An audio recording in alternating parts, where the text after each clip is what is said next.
Welcome to video 1-4. Solve a quadratic equation by factoring out a monomial with a difference of squares. Here's our example. Solve 18x squared minus 2 equals 0. Here's the three steps. First, factor out the monomial. Second, factor the difference of squares. Third, solve by using the zero product property. All right, here we go. So first, notice that I have a factor of 2 in each term. So I'm going to factor that out. So I'm going to make this be 2 times 9x squared minus 1 equals 0. Next is to notice that I've got a difference of squares. This is a perfect square and 1 is a perfect squared. To help you see that better, let me write it this way.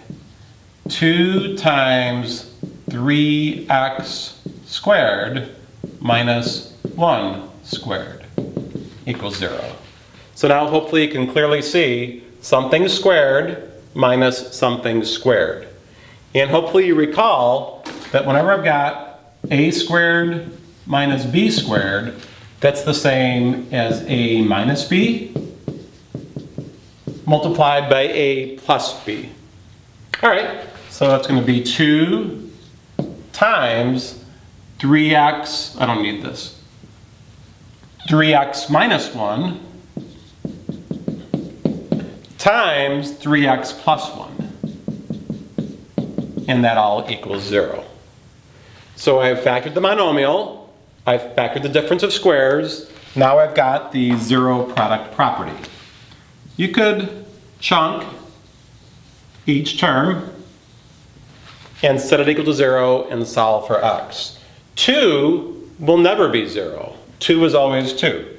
So there's nothing to be done there. This can be 0.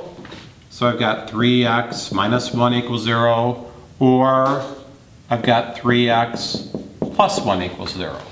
Add 1, 3x equals 1, divide by 3. So let's see if I got room. X sub 1 equals 1/3, minus 1 minus 1, divide by 3, divide by 3.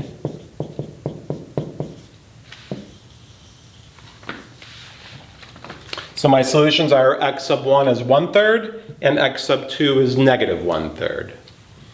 And there you have it, how to solve a quadratic equation by first factoring out the monomial and then factoring with the difference of squares.